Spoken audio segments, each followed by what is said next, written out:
Hello, everybody, and welcome to this week's Inside Story. I'm thrilled today to have as my guest the wonderful author Marika Cobbold, whose books I first discovered years ago. Her first book, Guppies for Tea, was published, I think, in the 1990s, wasn't it, Marika? Yes, just the other day.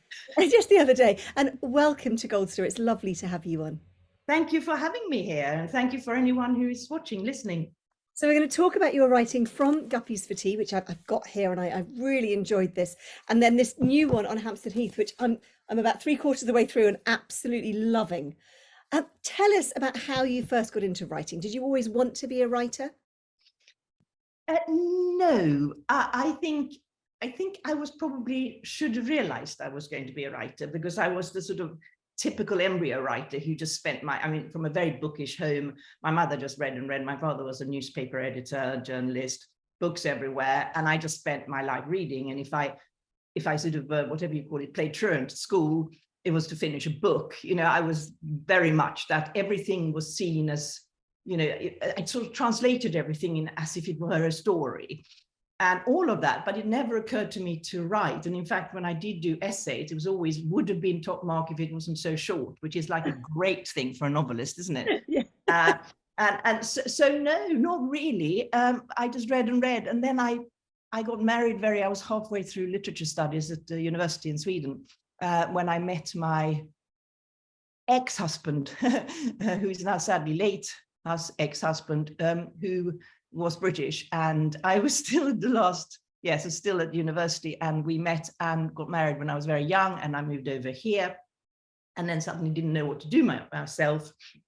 So I sort of did this, that, and the other, and then I had 2 children, and then I thought I was living in the country, and everyone back then did 3 puddings, which was normally sort of oranges in some sort of caramel sauce, chocolate roulade, and something else. And I hate cooking. And it was always a disaster. And I thought, if I were a writer, then I could tell them to shut up and not bother me with such things, because I am a writer and I don't need to do 3 puddings. I think that is one of the main impetus. I love that. I think that's the best reason for becoming a writer I've ever heard. I didn't want to have to make puddings, and so I'm going to write books instead. Well, I'm very, very glad you did make that decision. Well, I have to add that there was once I started, because I was a great starter of things and not finishing. Once I started, it was, on a more serious note, to coin a phrase, that thing of coming home. It was very hard, but I realized it's what I wanted to do, and I realized I'd got my passion. So it was So once I started, I was cool, hooked. So tell us, you mentioned about growing up in Sweden. So then you moved to England at the age of what, 19 or something? Yes, absolutely, yeah. And you write in English. You write amazingly beautifully in English. Do you write in Swedish first and then translate it into English, or do you write it all in English and then translate it into Swedish? Yeah, I don't translate myself. I should, because honestly, never read works in translation, because seriously, ask me later for some examples of how they can be translated. No, I write in English. I mean, it's very much that if I'm talking to somebody in Swedish, I think in Swedish, and I probably sit down and write in Swedish, and vice versa with English. So it's sort of, so I just wrote in English. I needed, my then husband was very good at, because I think when I started and was writing gaps, I hadn't been in the country maybe for 8 or so years, but before I came, I didn't have anything other than school English, so Swedish school English. So he helped, he went through grammar and spelling. I'm also a bit dyslexic, I am dyslexic. So grammar and spelling, he helped a lot with. And if I hadn't had that help, probably would have been very difficult but then of course I got, but that was technical and can always be sorted. And now I'm a lot better at it, hopefully, that side as well. But I had the language. I do remember I had the language and the vocabulary. So you set on this writing course because you didn't want to have to be one of those people who made puddings all the time, and you started to write the book. How long did it take you to write your first novel? Do you remember? Well, I wrote a novel before this one about a ballet dancer who had a terrible misfortune of having one leg an inch or so shorter than the other. I was very young. And it was an accident, of course, but it was a serious thing, because I come back to it in pretty much every one of my books, actually. I think Guppies about what happens when you have an app. And I was very much, I'm so passionate about wanting to write, but what happens if I'm not good enough and no one ever wants to publish or read me? And, write for the drawer is fine, but it's not vanity that makes you want to be published. And in fact, most writers are like me and cringe at the thought of anyone reading you. At the same time, it really is a bit pointless if they, it's a strange combination. So all that was going through my head about what, and then I didn't want to have a sort of first novel about a writer who is anguished about their writing. So I thought, what can really stop somebody doing what they really, really love and are good at? And then how do they sort their lives out? So I cut a couple of inches off my ballerina's leg and let her run. And I called it The Peg-Legged Mountaineer. And tragically for the world, it was not published. And will it ever be published, would you think? I think it had some good points in it, to be honest. So will you go back to it one day, do you think? No, this was it wasn't basic computer, but you didn't store things. So it's gone in some move. I'm not very sentimental about my stuff. I don't think it will sit in some sort of academic institution, everything I've ever written. So it's just gone somewhere. And then I started writing Guppies, and that took me about 2.5 years. So with 2 young children, endless school runs, big house in the country, dogs, everything. It took me less time than anything I've ever done since. Right. That's interesting.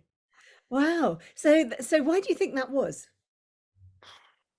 I didn't have any pressure. Well, I had pressure from myself, but there was no one waiting for it. And I was expecting, to me, getting published was the big thing. And also you use the time you have, I think, so I would drive the kids to school, then go and get the little one from 12 because she was in nursery. Then I go back home. Then I go again to get my son, get back again. Then I spent time with them. And somehow I used that time. Now when you have all day, I think it's both very good creatively, which we can talk about later, but you do use the time you have. And also, yes, I didn't sit there thinking, I'm never going to be Tolstoy, which is what I've been saying to myself and crying every time since. But then it was just think if this is good enough to be published. And yeah, luckily for me, it was. And so what was your journey to being published? Did you find an agent? Did somebody recommend somebody? Did you just send it to lots of different people? I did sort of find an agent, but she was, she didn't sort of do anything at all. So then we sort of just melted away. We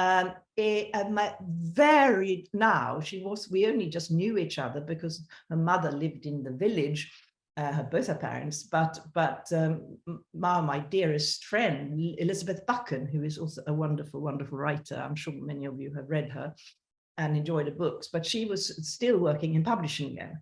And she took it and showed it around a few publishers, and it went from, nobody, yes, lovely book, nobody wants to read about old people. That was then. And one publisher who said, the reader's report was absolutely fantastic, I have to say. But then the boss woman said, I don't have time for little projects. The fact that she 3 books later came and offered me a small fortune for my book was rather satisfactory. But anyhow, so I was about to give up when Lizzie said, why don't you send it into the Romantic Novelist Association's new writers scheme? Because even if nothing happens, people there are will see it and maybe, And I said, well, it's not a romantic novel. And she said, it doesn't matter. You want it to be seen. And as luck will have it, the wonderful woman who ran that scheme, called Hilary Johnson, picked it out, started reading it, and then decided that, yeah, this was good. So it was shortlisted, and she then sent it to the president, who was Diane Pearson, who was a legendary publisher at Transworld, and she said, yep, I'll take that and publish it. So that was how it went, a very roundabout journey, which shows you have to have good friends and good luck. Yes, a lot of it is about people but also, as you say, good luck, and good writing will finally win through. Yeah, yes, I think so. I mean, it wouldn't have got anywhere I didn't know anyone in publishing who were publishing it, but the fact that I had someone like Lizzie who told me what, to do, and then gave me that, before you give up, just try that last thing. And I was lucky that they liked it. Yeah. So you mentioned that somebody said, oh, no one wants to read about old people, which, as we now know, it's all the rage to read about old people. But so in Guppies for Tea, it's about a woman who moves to a nursing home thinking she's just going for a short time, isn't it? And then we discover as the reader that that's not the case at all. Tell us about, you were so young, you were in your 20s. What was your inspiration for having this main character, an older woman whose children were, and grandchildren were aware that things were happening in her life that she wasn't aware of? It was quite simple. At the time, my mother-in-law, of whom I was very fond, when my father-in-law died, and when he died, we realized that she was really not just forgetful, but it was a lot more than that. And she was still only, maybe she'd turned 70, but it started in her 60s. And at the time, my parents were in their early 50s. My grandparents were fit and well, but suddenly, because my then husband, he was in the Royal Navy, so he was away. His brother lived in America, and his sister was working full time. So I was, at home with small children. So therefore, the person who really ended up dealing with it. And it was the terrible dilemma, because to try and put it, how can I put it vaguely, briefly, the dilemma being that I liked her very much. I didn't want her to be unhappy, but it was a point that if she'd come to live with us, and I said my children were 3 and 7 at the time, I couldn't even leave her in the house, because, she'd stayed with us after her husband died, and, she left the hot tap on, she left the gas on, she couldn't get up from a chair, she was continent, all that. So, and we couldn't afford a carer. So it was, if I had looked after her at home, it would have meant I would have had no life, and worse, my children wouldn't have no life. So it was a nursing home. So we put her in a very, very nice nursing home, indeed, but then they were the sort that once somebody gets difficult, they kick them out. So then she had to go to a sort of proper nursing home, which she didn't like. She didn't like things like that, and she was very unhappy, which made me feel awful. So it was probably a bad conscience, and being so aware of how horrible it is. And I remember wanting to write about it and thinking, but I have no solution. There's no solution to old age being ill. You can only try and do your best. And I thought, well, how, a book has to have a solution to the problem. And I thought, no, to hell with it, I'll just write. And so that was the inspiration. But I also was very close to all my fit and well at the time grandparents. So I mixed in some traits from my maternal grandmother, the Jewish bit, and she was a pianist and so on. And I mixed all that in, but put it in my poor mother-in-law's, mainly into her sort of character, although it's not, it's never based on actual people per se, but that's the inspiration. But do you think with your characters, there's often an element of somebody that you know, or someone that you've met, or yourself? Or do you think they just grow organically and you just create them from somewhere you don't know where? I avoid it. I mean, with Selma in Guppies, she wasn't really like anyone. It was more some of, as I said, I took some obvious traits, like she played the piano, she did or said this and that, the other. Is that me? I don't think so. No, it's outside my window. I'm sorry.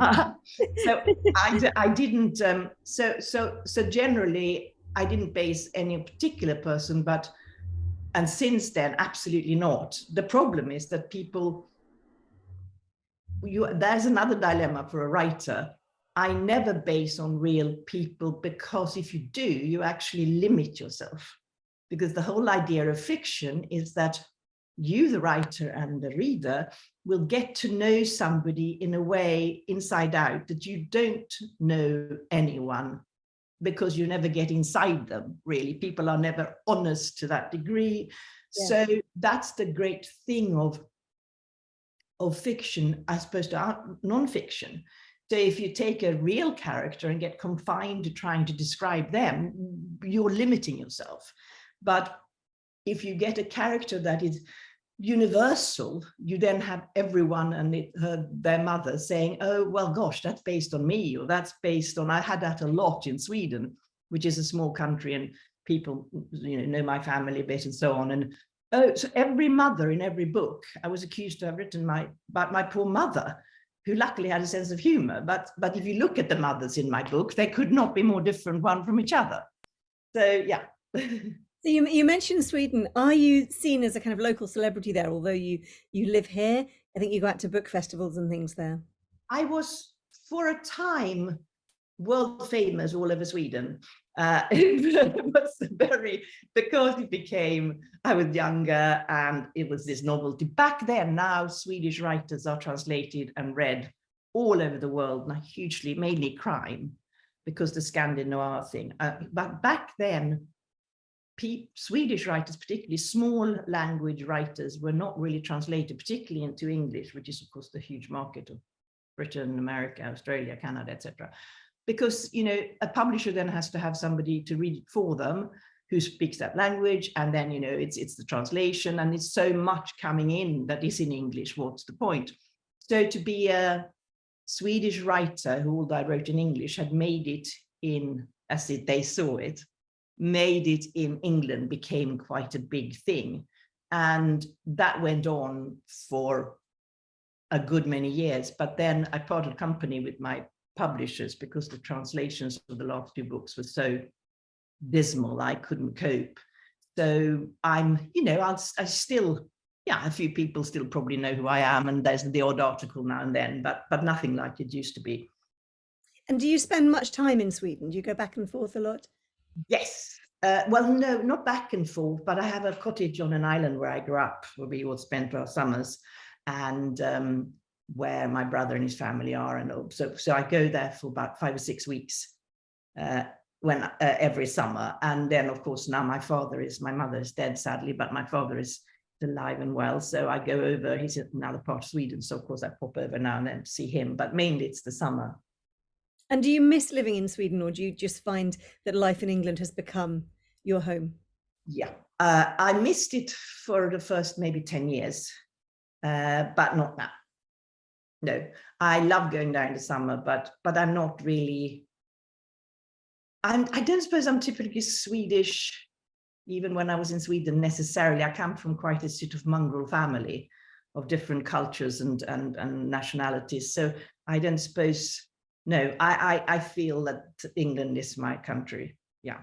And when reading on Hampstead Heath, it's a kind of love song really to North London. It's really beautifully described, and I really enjoyed kind of the characters' kind of ways of walking around the streets and seeing things around them that have correlations to their own lives. But I think the most striking thing about this, of course, is the exposure of the British media and the social media world that we're living in. And I'd love to talk about that, because there's a passion in this, not only for London, but for the truth and what has happened in the newspaper world and the media world. Could you tell us a little bit about that without giving any spoilers? Could you tell us about the main character and their beliefs? Yes, indeed. I think I do passionately care and worry about the issue of truth. I think I say in the book, or the character says, if you don't have truth, you can't have democracy, you can't have freedom. It has to be the basis of everything. And if you look around any hideous dictatorship, whether it's Hitler or now listening to Putin talking, it's the turning truth upside down. Black is white, white is black, and people believing it and having no. You can't possibly have a free, democratic, sensible society if people don't know what is true and what is a lie. And to me, particularly younger people who basically just go on their echo chambers a lot of the time, and the way that algorithms work. So I'm sure we all find that we go online and suddenly we find exactly this, things that are aimed exactly at something we were looking at. And if you're a writer, that's anything from hanging, drawing and quartering, how to poison people, travels in southern Spain, so you have a very strange researching all these things. but they pop up at you. So, of course, if somebody searches, say, anti-Semitism, which is another thing I worry a lot about, partly because I think every nice person should, but also because my grandmother is Jewish. If you sort of Google something and end up on an anti-Semitic site and you buy into that, then next time you Google, anti-Semitic sites pop up. And that's what you see. So all of this, and so you have a population that might not be that savvy, not that interested, sometimes young and gullible, who just sit there and get their information from sources that are not reliable, to put it mildly. And then they make life-changing decisions if they bother to vote, for example, or organizations they join. So the printed media and the mainstream media, like, the BBC, Sky News, main newspapers, are sort of almost the only thing that's the bulwark, isn't it, to stand between us and complete wild west of information. And when newspapers are starting, we can't trust them, then we really are on a very slippery slope. And of course, when I had started thinking about it, we were sort of right at the Trump era maximum. So that was sort of really the inspiration. So it's quite a serious subject, although the book is quite sort of... The book is very funny. It is a bit, isn't it? Very funny. It's beautifully written. Do you mind if I read some of your work aloud? Because there's one passage here that I just found really fascinating. It's when you're talking about what's happening to newspapers and this journalist who's got great integrity, Thorne, and she's always been a serious news journalist, and suddenly she's being moved into this kind of puff area of the publication. And this is what her comment is about the way that media goes at the moment. An unfortunate weight-challenged celebrity spilling out of her bikini with the sun glinting on her cellulite flaunts her fabulous curves, that's the quotation, while an actress and national treasure, snapped coming off a long-haul flight in the early hours with grey roots and bags under her eyes, shows off a low-maintenance style. There was an article on new research that laid the blame for all of society's ills on working mothers and their selfish desire to put career before the welfare of their young families. And a week later, just for a lark, a piece reporting findings to show that stay-at-home mothers made their children anxious and unable to compete in the wider world. I just think that's so true. I read that, I laughed so much. I had to mark it to read aloud, because this really is what we've been given now, and particularly with women, they're told 1 minute, you shouldn't do this, you should do that, you should look like this, you mustn't look like this, you can't behave like this.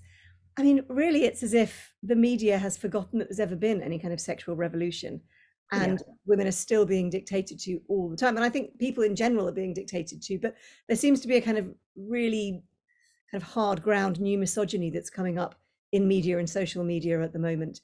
And I love the fact you bring this out so well in this book. Well, thank you. No, I think that and ageism, and obviously even when I was very young, so it wasn't just self-interest, I was interested in ageism, against it.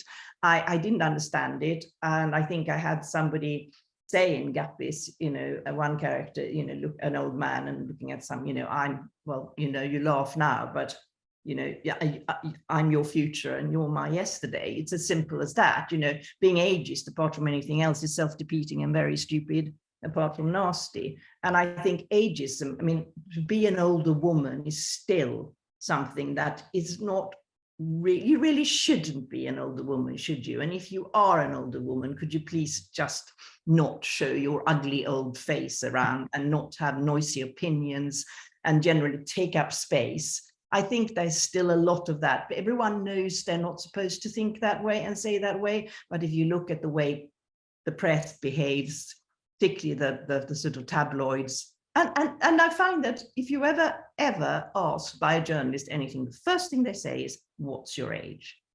Always. I once was being interviewed by somebody, and we'd been talking at the Society of Authors recently about how women are always asked their age and men never are. And so when this journalist at the end of this interview asked my age, I said, "Why do you need to know my age?" So we have to put it in. And I said, "But you don't, I've looked at the articles in your newspaper and it's only women that you put their ages in." And she said, "Well, no, I have to have your age." And I didn't give it to her, and she didn't publish the interview. I just kind of did it almost to make a point. I actually found her interview technique extremely annoying, and I wasn't sure what kind of interview it was going to be anyway, so I really wasn't that bothered when she didn't run it. But it really struck me that that is definitely the case. Women are always defined by age and men aren't. And I don't know if the people kind of listening to this today have had the same experiences, but it's interesting that you should say the same thing.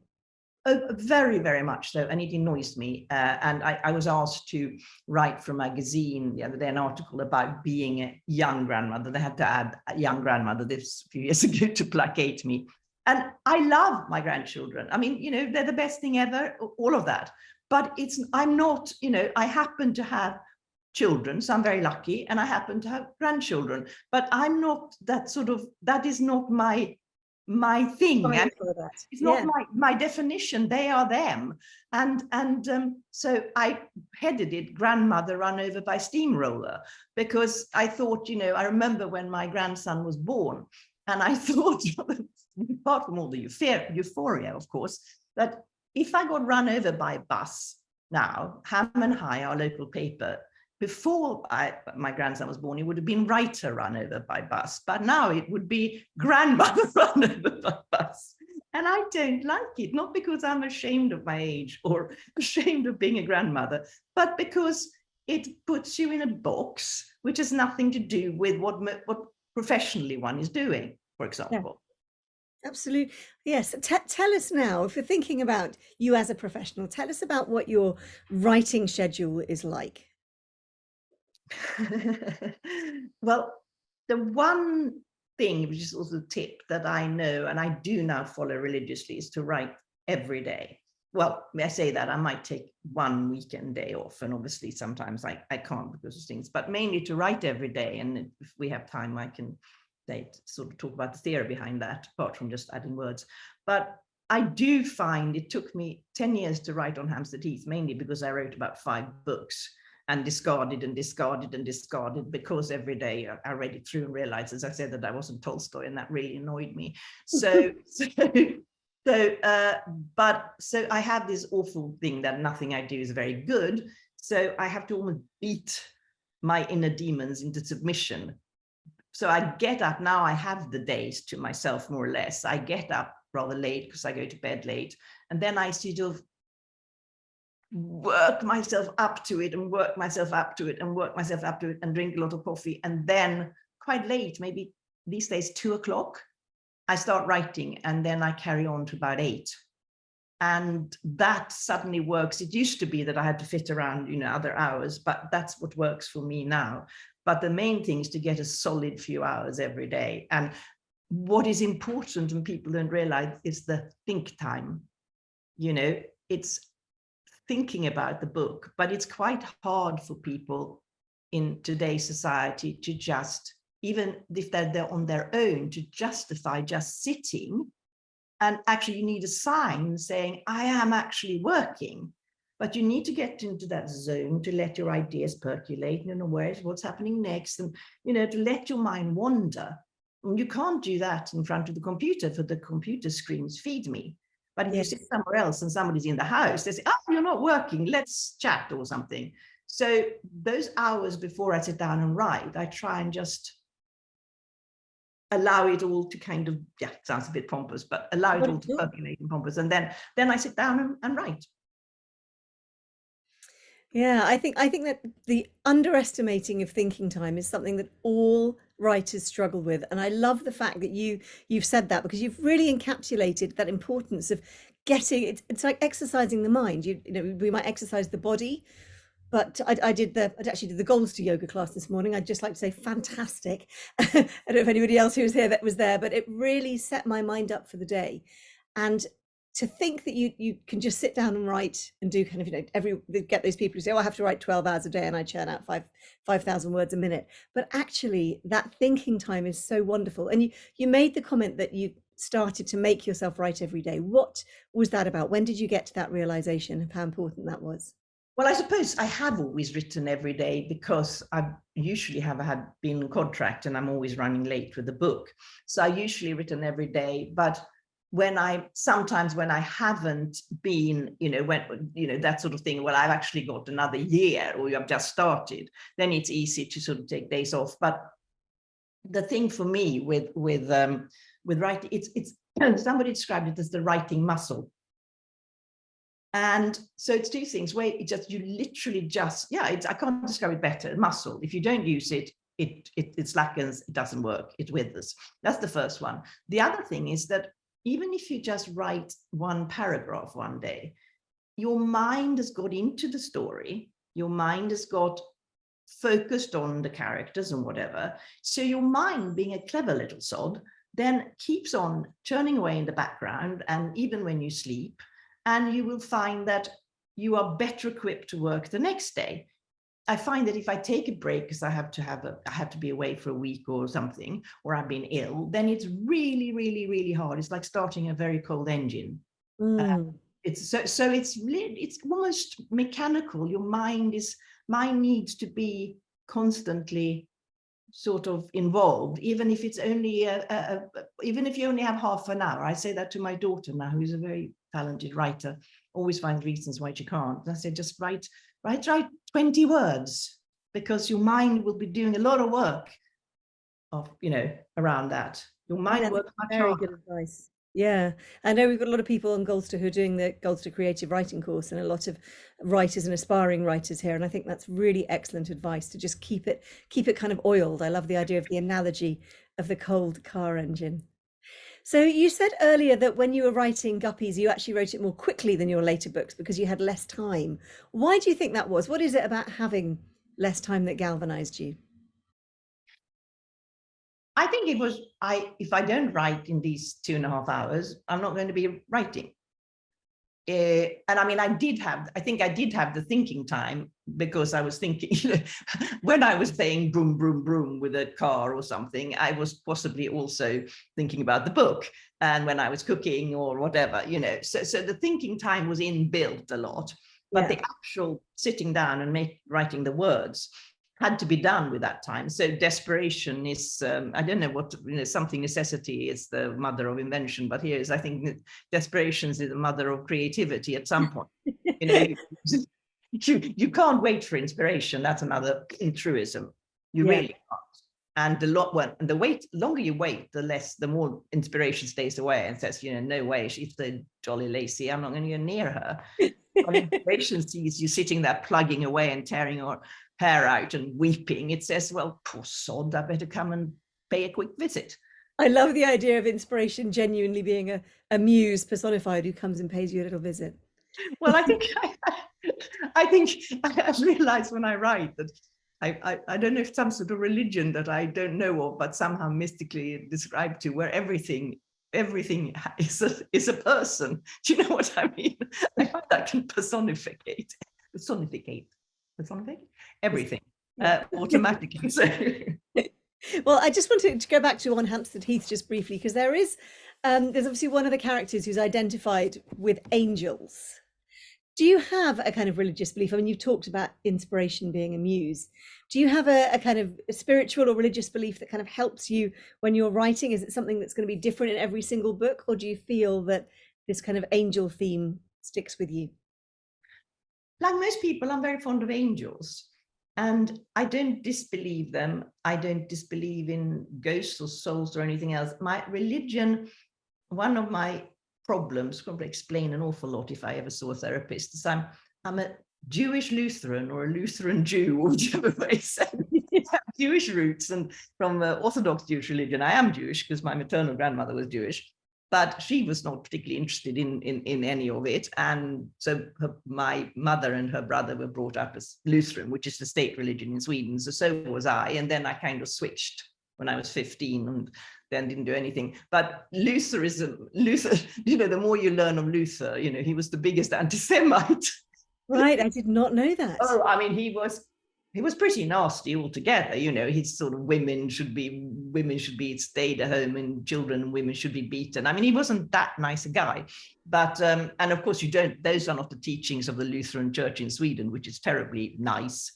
But so I wasn't taught any of that. But now it is a sort of funny thing in how the sort of conflict. So I go to church and I feel like I'm betraying my Jewish roots, and I go to a synagogue and I don't necessarily know what I'm doing because I wasn't brought up with it. So I want to believe in God, but I think as Thorne says in the book, she says that, doesn't she say that there has to be a God because chance couldn't be this spiteful? Now that's a bit rude, but I don't know. I think there might be something that has created something or another that started us off, but I'm worried that he should be, or she is, loves us so much and is as good as, it would be nice to think that God existed and loved us all, but I do sometimes wonder about it. That's a very long, convoluted thing. That's the way you that version of God really is a bit like a novelist creating their characters, which I think is a really fascinating idea. So, Like I created God in my own image. so going back to Thorne, great name, by the way. I don't know how you came up with that, but I love her name of Thorne. Oh, sorry, I just have to say, because she's christened Rose and she hated it, and her stepmother, or her mother rather, her mother, she clearly felt her mother didn't love her, so she decided she wasn't a rose, she was a thorn in her mother's side. So that's how she became Thorne. And then her boss, who's just so contemptuous, gets her name wrong, thinks she's called Thor, like the god. Yes. And it's just these wonderful little witticisms that really that kind of really bring it home.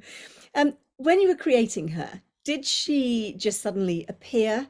Was she somebody who took a while to be formed, or was she do you have characters who you feel need to be written about? That's what I'm wondering. Do you plot it first and then the characters come, or does a character appear and you think, I've got to put them in a book? Actually, what comes first for me is theme. I tend to then ruin everything. If I want to be taken very seriously, I should be much more po-faced when I write, I think, because I always start with a very serious theme and then I sort of piss around and have too much fun. And make a lot of jokes, and then people think it's not serious. But I tend to start with a theme, and then comes character. Now, Thorne was actually, I think she became a successful character, I mean, from a literary point of view, but she took a lot of time, and one of the reasons it took a long time to write a book was that the main character was really the angel, because to begin with, it wasn't so much sort of journalism and lies. It was generally, well, it's also, the whole book is about lies and truth and lies and all the rest of it. And I was interested in the idea of the good lie, which of course, in a sense, is what the book is about, because had it been a bad lie, because I'm a vaguely moral person, my main character would have just not had a dilemma. They would just have come clean.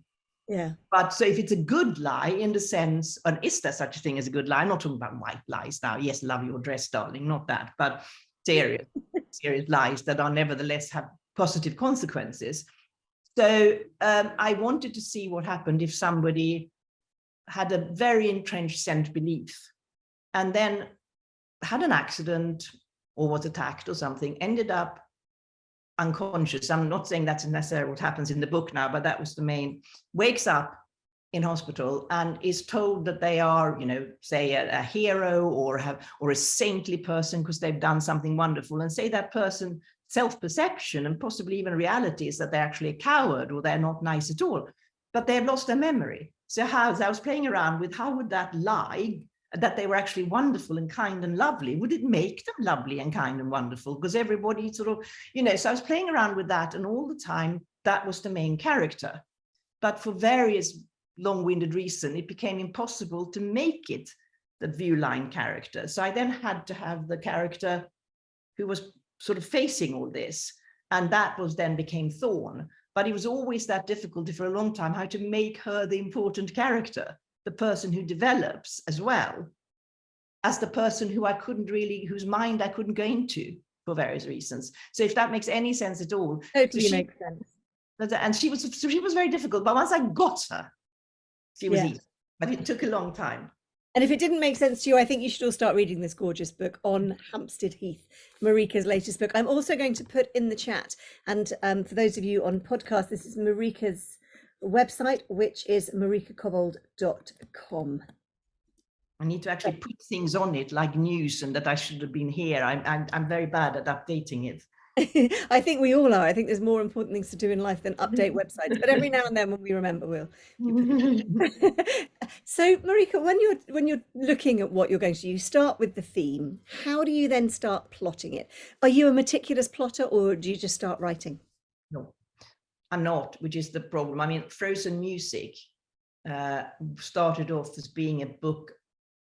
Oh, no, it was Shooting Butterflies, I think. Started off being a book about Romany, the persecution of the Roma people, and ended up about being about a photographer who and an artist. And so I start, and that was extreme, but I can start with an idea, and then I just get writing, and then I realize after a year of research or writing that it doesn't have the legs. It's all very well, but it doesn't have the legs. At least I can't make it work as a full-length novel. And then I have to start again, and it's desperate, actually. So I now a bit more. So this time around, I said never again. Then I started with the book I'm working on now. Then I started doing exactly the same thing. Then I took a long thinking period, and now I finally think that I actually have the plot, at least in my head, and I'm only sort of 20,000 words in. Yeah. So I think I don't like writing down a synopsis. I think that's a killer for me, an absolute killer of creativity.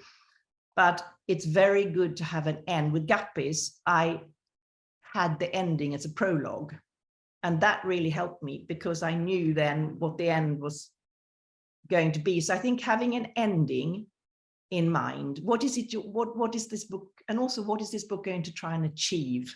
What is this story going to try and say and tell about the world, as opposed to just, I don't mean just a story like that. Story is super important, but to me it needs to have a message. Is a stupid word, but it needs to be telling us something beyond just entertaining us a bit. So if you have your theme and possibly your ending or some kind of resolution in mind, then I think that's fine. I've heard other writers say as well that they write the ending first. I find that really fascinating. I've never done that, and I think it's a very interesting thing. I think maybe that's a good exercise that all of us should try every now and then. We've just had a comment in saying, "I love the sound of On Hampstead Heath, so I've just bought it." Oh, there we are.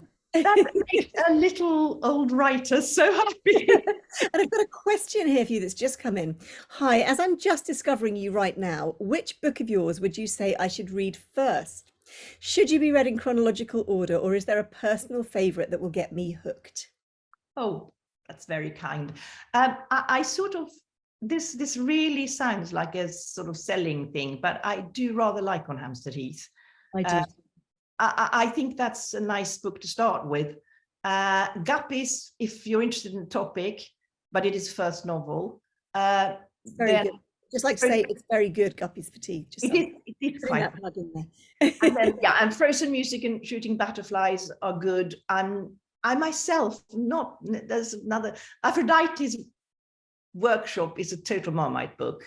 It's got Greek gods. I think everyone needs to know this whole title, Aphrodite's Workshop for Reluctant Lovers. I mean, on the title alone, that's just a wonderful book.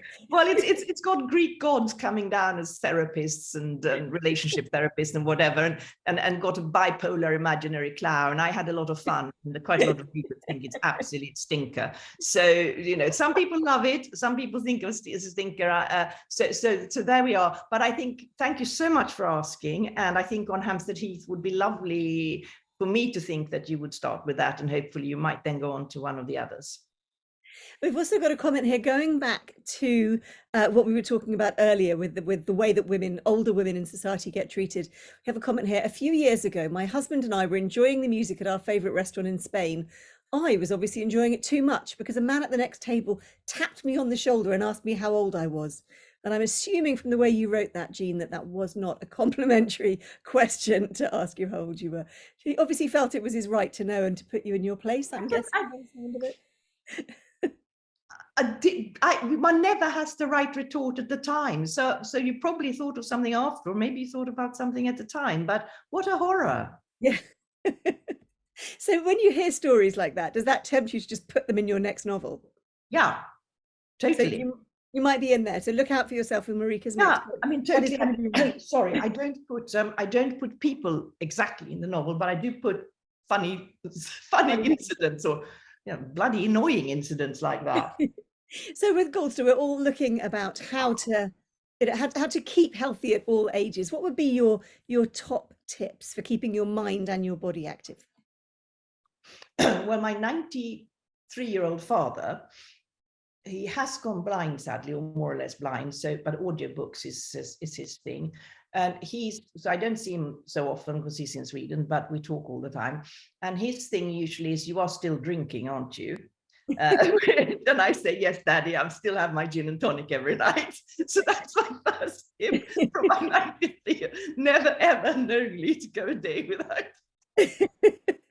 So that's the tip for living to 93. My grandmother obviously subscribed to that as well.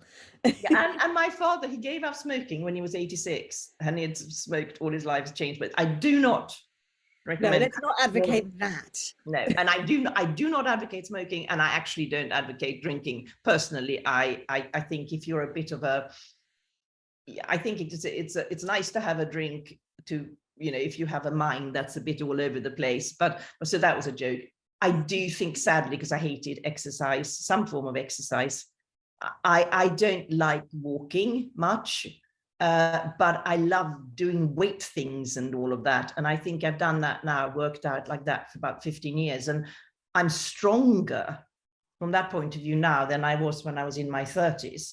That's And really good to know. I think it's important because your muscles do start withering. And so if you can keep them going, and the great thing with working out with weights is that you don't have to go outside and show your face, which means that you don't have to have any makeup on, and you don't get out of puff particularly, which I hate.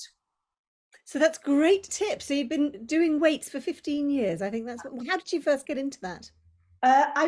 Was a little gym. So I was to say sun, I'm not particularly a poster girl for good skin, but stay out of the sun and wear factor 50 all year round is because I sometimes go and see a dermatologist because I get terrible rosacea, and he gives me very good tips like that. So that's tip from the top, but everyone, From the top. everyone, even on a cloudy day in winter, wear your sunscreen. And do you find that doing the weights, doing your exercise, does that help you with your writing? Because you said you don't start writing till 2. Do you do all of that in the morning and then that kind of helps, do you think? I mean, the starting at 2 is a relatively late thing. I was going through a period of just, I've got a form of narcolepsy. So I am very, very, very, very sleepy a lot of the time. So sitting down at the computer, the worst job in the world is sitting on your own inside your head in front of the screen. So I have to be, so it's a bit of a battle, but I do find it's another truism that whether it's working out or obviously I walk the dog, if you're very tired in the middle of the day, you can have a nap or you can go out to do some exercise. And funny enough, you feel less tired if you've gone for the exercise bit. And I find that the mornings that I've done, so 45 minutes of weights and sit-ups and crunches and all the rest of things, I do feel a lot more energized. And, and it's a simple vanity thing. I don't want to be somebody who can't get out of a chair without, and I don't want somebody who can't get up from the floor without being hauled up. So strong leg muscles, particularly if you're, I've got legs, so they have to be strong. Yeah.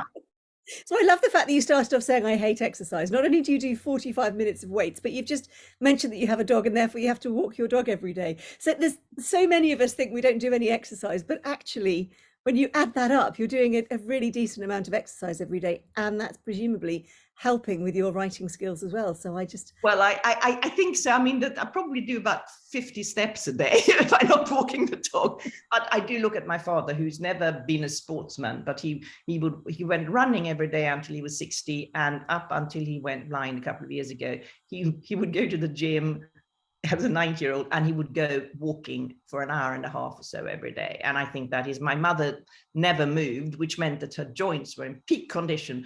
Good joint care tip: never move, because the joints will be pristine. But it's not so good for the rest of you. Not so good for the rest of you, no. So So we've got a comment here. I remember reading Guppies for Tea when it was first published and really enjoyed it. So there we are. Thank you. And another comment from Jean, who was asked that by the man how old she was. She said, I just carried on enjoying the night, speechless. Honestly, I mean, seriously, who did he think he was? So what are you doing now? You're writing a new book, are you? Yes, I am.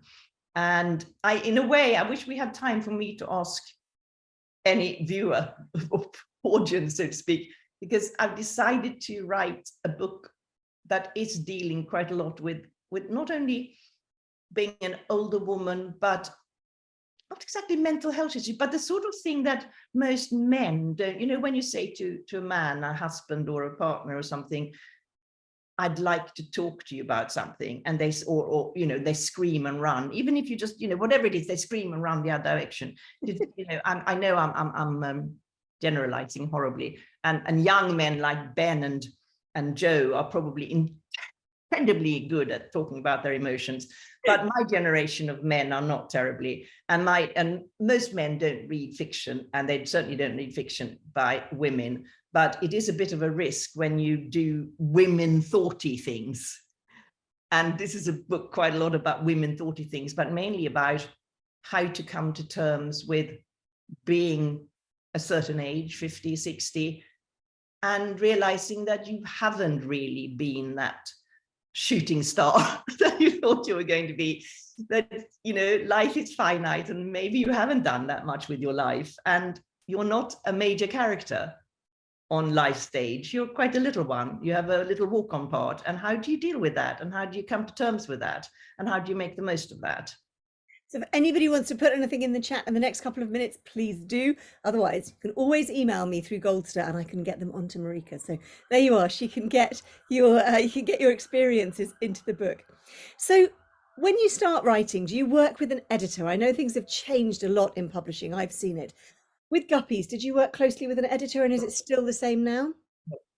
I didn't have any editor because it was out of contract. I didn't have an agent, didn't have an editor. And when it got to be published, it wasn't really edited, apart from that I was told to make less of the sort of indignities of aging. And even then, I did actually I worked around it by doing some more about things that weren't to do, a bit more about the younger character, but I didn't take that away. Mm-hmm. But I think I haven't really been, I think I should have been edited more on my second book. I mean, it's not that there's anything wrong per se, but I would have liked, but my editor she thought it was wonderful and perfect, and I don't think it was. Actually, but you can't really say to your editor, says lovely, perfect. Well, actually, I was hoping that you would help me edit it and make it a better book. Now I don't work with an editor until I've handed in the book, and then I've been lucky to have very good editors who do edit. But most editors don't edit anymore, and certainly I think it's a mistake to send a book in unless you are a superstar and you have contracts coming out of your ear. You want to show them you're very, as my friend said, to end on a really gross note, you don't want to show them your dirty knickers. You want to put your best foot forward, so do the best you can. Don't rely on somebody else. And then if you're lucky, you have an editor who will always find things that can be improved on. But do everything you can to do the best and give them the best, and then let them take it from there. We have a comment that's come in when you were asking for advice from the audience. I asked my husband if he felt happy about something yesterday, and he said he never thinks about how he feels. Wow, after 50 years, who is this man? I think about how I feel 24/7. Can I do that? Yes, my husband, literally, I said to him, I thought when I met you, I adore him, but I thought when I met you, you saw what you had inner depth. Because how could it be? You had to have depth. You had to have inner depth. And now I realize you don't. And he said, no, I don't. No feelings, no inner depth. I think that task-orientated men, certainly, sorry again, Ben and Joe, because you're lovely young men who are completely not like that. But the old fogies that people like I am married to are definitely, not in touch with that feeling. So any men in the audience are also very welcome to make a comment here. We have another comment here. The French expression which translates as "if only youth knew, if only age could do." We can try to swap this now, thanks to a certain amount of progress and Goldster. Oh, and I didn't even pay her to say that. Now age can do. And we've got can written in capital letters. Thank you very much for that, Maria. I think that's a great realization that yes, it's a aging wonderful has comment. changed, hasn't it? I think I you said remember being earlier that Guppies for Tea, you were told no one wants to read about old people. Well, now every second book is about older people. like Richard Osman's lovely books. Osman's book, that the 100-year-old man who stepped, went out of the window and disappeared, whatever it was, the fantastic novel that I can't remember the full title. But yes, older people have now become something that sells. Why do you think that that is? Well, I think it doesn't, it still only sells against, because publishing is dominated by children, very, very, very young people. But readers of fiction are predominantly female and middle-aged and over. And publishing, a lot of publishing doesn't like that, because the young people in publishing want to be really hip and cool, and basically they just want to publish Sally Rooney on a loop. And no disrespect to Alice Rooney, but that's how it is. So there's a big, but then they have to give in to material reality, which is, but they find it hard. I mean, I'm telling you, it's not easy to get published as a woman who is older, because it's also because of all it's all visibility, youth sells. So the publishing is always running a little bit after demand. But I think it's very simple. People like to read about people facing similar situations, not people like themselves, because it's fun to go into other people's heads, but somebody they can connect with at some level. And, of course I can connect with some 22-year-old who has boyfriend problems and all that. So of course I can, but I'm not that bloody interested, to be honest. I love that. And we're going to end on that note, because I think that's a wonderful quotation. Thank you so much, Marika. You've been an absolutely brilliant guest. I don't think I've laughed quite so much on Inside Story before. Thank you very much to everybody for coming along. And do join me tomorrow, where we have our book of the month, which is Lessons in Chemistry by Bonnie Garmus. Fantastic book. If you haven't read it, get hold of a copy. It's so wonderful. And I think that actually after today, it's going to be a brilliant book for after being with Marika. And if you've read it, you'll know absolutely why. And we've got a comment here already saying you are a brilliant guest, Marika. Thank you so much. Oh, thank you, because I was about to go into my, oh my God, I'm so awful. I talk too much to our angst session. So thank you. No, and we've also had a comment saying thank you from a male viewer who's not offended, so that's good. Oh, hello, thank you. I was playing to what I thought was my female audience. So take care, everybody. I will see you tomorrow at Marika. It's been an absolute joy. Good luck with the new book. I can't wait to read it. Thank you for having me on. Thank you. Take care, everybody. Bye-bye. Bye. Bye.